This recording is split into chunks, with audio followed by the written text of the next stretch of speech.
Hello दोस्तों, कैसे हैं आप लोग? मैं हूँ रितु। आज मैं आप लोगों को अपनी दोस्त लीना के बारे में बताने वाली हूँ। लीना पहाड़ी की चोटी पर एक लकड़ी के घर में रहती है। उसका घर दुकान के पास है, लेकिन स्कूल से दूर है, तो वह रोज बस से स्कूल जाती है। दूर लाल छत वाला मेरा घर है। मेरा घर भी स्कूल से बहुत दूर है, इसलिए वह यहाँ से छोटा दिख रहा है। ये है लीना। लीना अपने दादा दादी, मम्मी पापा और भाई शानबोर के साथ रहती है। दिखने में भले ही लीना छोटी है, पर उसे लंबा दिखना बहुत पसंद है।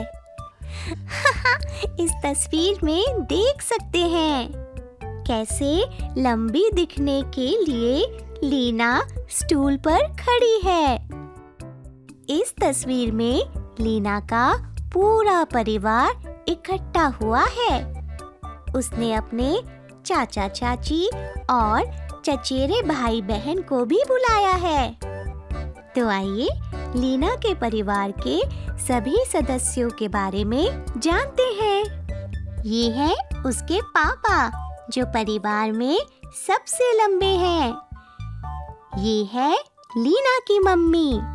ये है चाची, ये दादी है, ये है लीना के दादाजी। ये उसके चाचा हैं, जो लीना के पापा से छोटे हैं। ये भाई शानबोर है, ये चचेरा भाई है, और ये परिवार की सबसे छोटी सदस्य लीना की चचेरी बहन।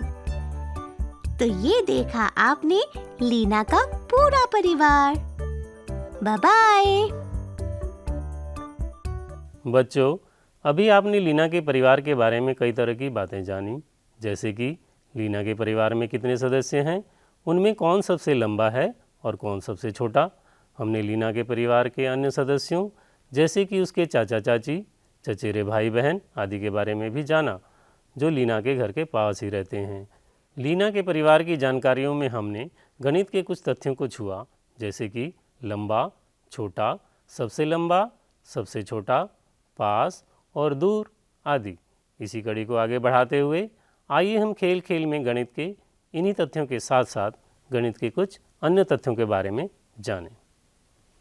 तो हम सबसे पहले आपसे एक प्रश्न करेंगे। प्रश्न है कि आपके सामने हमने 2 चॉकलेट रखी। ये आप देख पा रहे हैं, 2 चॉकलेट आपके सामने, और प्रश्न ये है कि आपको अगर इसमें से एक चॉकलेट लेनी हो तो आप कौन सी चॉकलेट लेना पसंद करेंगे। तो मुझे लगता है शायद आप ये वाली चॉकलेट लेना पसंद करेंगे, क्योंकि ये चॉकलेट लंबी है। तो ये चॉकलेट लंबी है, हमने ये बताया। तो ये चॉकलेट कितनी लंबी है, अगर हमें ये पता करना हो तो उसको कैसे पता करेंगे। तो इसको पता करने के लिए हमें क्या करना पड़ेगा, ये हम आगे देखते हैं। हमारे शरीर के अंदर कुछ ऐसे अंग होते हैं जिन अंगों से हम लंबाई को माप सकते हैं। तो आइए हम देखते हैं वो कौन से अंग हैं हमारे शरीर के जिनसे हम लंबाई को माप सकते हैं। तो सबसे पहले हम एक इसी अंग के बारे में बात करेंगे, और उनको हम बोलते हैं हमारी ये उंगलियां। जो हमारी उंगलियां हैं, इनसे हम लंबाई को माप सकते हैं। तो अभी जब हमने चॉकलेट की बात की थी कि चॉकलेट जो है आपने लंबी वाली पसंद की थी, तो ये कितनी लंबी है ये जानने के लिए हम क्या करेंगे, इन दोनों चॉकलेट की लंबाइयों को मापते हैं उंगलियों के द्वारा। तो वो कैसे मापते हैं आप देख सकते हैं। जैसे ये मैंने अपनी उंगलियां 4 उंगलियां इसके ऊपर रखी, उसके बाद ये, तो ये करीब छोटे वाली 8 उंगलियों के बराबर आती है। तो ऐसे ही अगर हम इस वाली चॉकलेट को नापें तो ये 4, 4, 8 और 2 करीब 10 उंगलियों के बराबर आती है।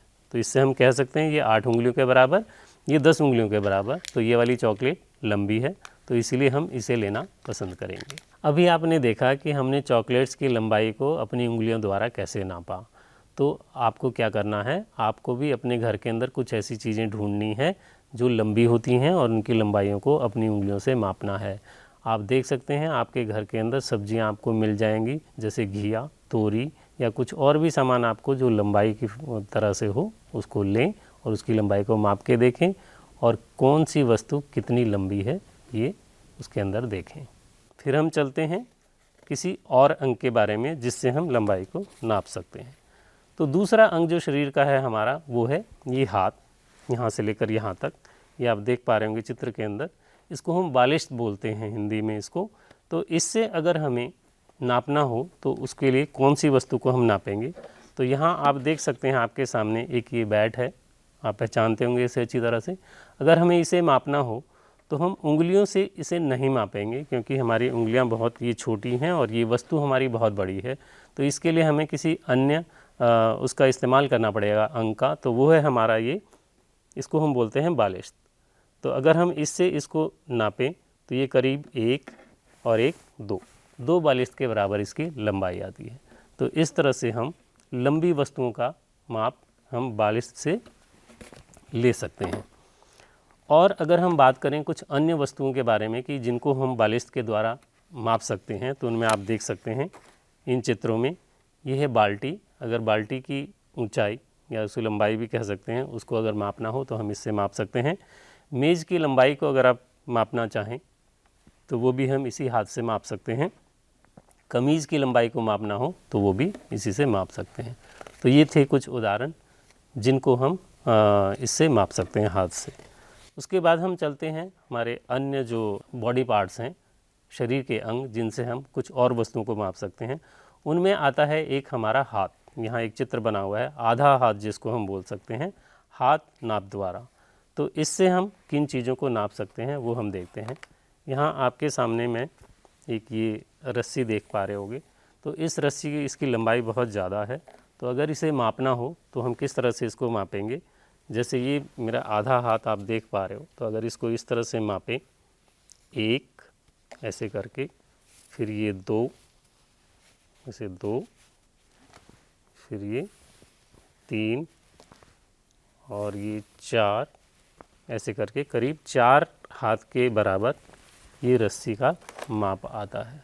तो इस तरह से अन्य वस्तुएं जिनको हम इस माप के द्वारा माप सकते हैं, तो उनमें आते हैं हमारे, जैसे हम बात करें दीवार की, अपने घर की दीवार की, तो दीवार थोड़ी लंबी होती है तो उसको हम अपने हाथ से इस तरह के आधे हाथ से नाप सकते हैं।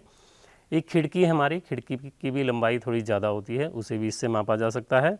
और एक ब्लैक बोर्ड, आपके क्लासरूम में जो ब्लैक बोर्ड होता है उसकी लंबाई को भी आप माप सकते हैं इस माप से। उसके बाद हम अन्य माप की बात करें अगर, तो एक पाँव के द्वारा भी हम लंबाइयों को माप सकते हैं। तो उसमें हम यहाँ देखेंगे कुछ ऐसी चीज़ें जिनको हम पाँव द्वारा माप सकते हैं। पाँव का चित्र भी आप देख सकते हैं और ऐसा कुछ एक्टिविटी शायद कई बार आप करते भी होंगे।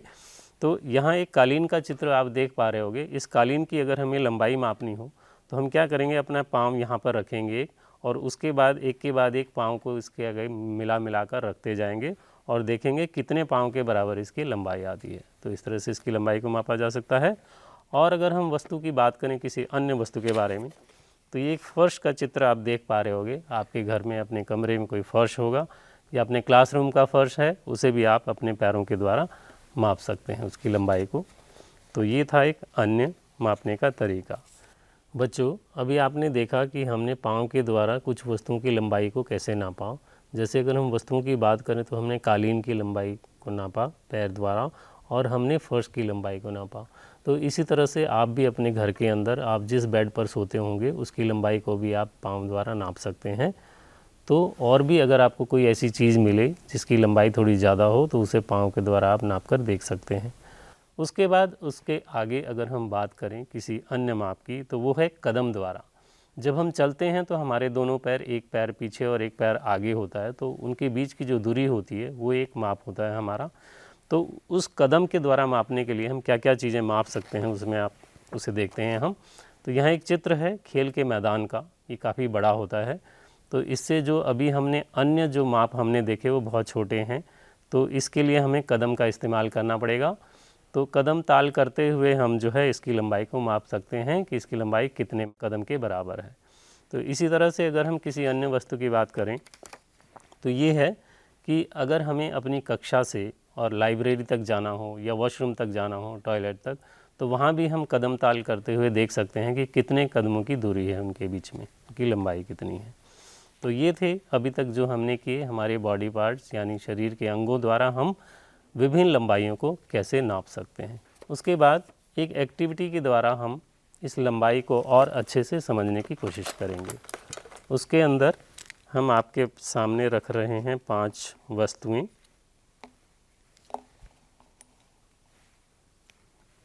ये 5 वस्तुएं मैंने रखी और इनको हमने लंबाई के अनुसार एक उसमें लगाना है ऑर्डर में, यानी सबसे पहले हम लगाएंगे जो सबसे लंबी वस्तु है उसको पहले रखेंगे, फिर उससे छोटी, फिर उससे छोटी, फिर उससे छोटी, ऐसे रखते जाएंगे। तो लेकिन इसको पहचानेंगे कैसे कि सबसे लंबी वस्तु इसमें है कौन सी?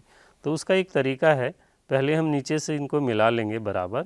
उसके बाद हम क्या करेंगे, सबसे ऊपर कोई इस तरह की एक डंडी लेकर ऐसे उसको नीचे लेके आएंगे और जिसको सबसे पहले टच करेगा या छुएगा वो, इसका मतलब वो सबसे लंबी है। तो इसको हमने अलग कर लिया, ये सबसे लंबी है। उसके बाद फिर से हम इसको इस डंडी से ऐसे करेंगे तो अब जिसको छुएगा इसका मतलब ये वाली उससे छोटी है, तो इसको हम इसके नेक्स्ट रख लेते हैं। उसके बाद फिर से यही वाली एक्टिविटी करते हैं, तो अब की बार किसको छुआ, इस वाले इसको छुआ स्केच पेन को, तो अब इसका नंबर आया। उसके बाद हम फिर से ऐसे ही करते हैं, तो अब किसको छू रहा है, ये इस मोमबत्ती को छू रहा है, तो इसके बाद मोमबत्ती आ गई और अब लास्ट एक ही बच गया है, इसका मतलब ये सबसे छोटी है। तो आप देख पा रहे होंगे इसमें सारे एक ऑर्डर में लगे हुए हैं कि पहले सबसे बड़ा, फिर उससे छोटा, छोटा, छोटा, छोटा। तो इस तरह से हम लंबाइयों के हिसाब से इन वस्तुओं को रख सकते हैं और इनकी लंबाई माप सकते हैं। अब हम थोड़ी सी जांच कर लेते हैं कि हमने जो लंबाई के बारे में पढ़ा वो हमें कितना समझ आया, इसकी थोड़ी सी जांच कर लेते हैं। तो आपके सामने एक वर्कशीट है, इसके अंदर आप देख रहे होंगे इसमें सबसे पहले एक पुस्तक का चित्र बना हुआ है।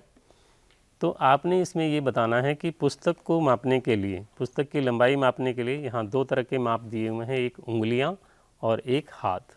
तो कौन सा इस्तेमाल करेंगे आप इसकी लंबाई को नापने के लिए?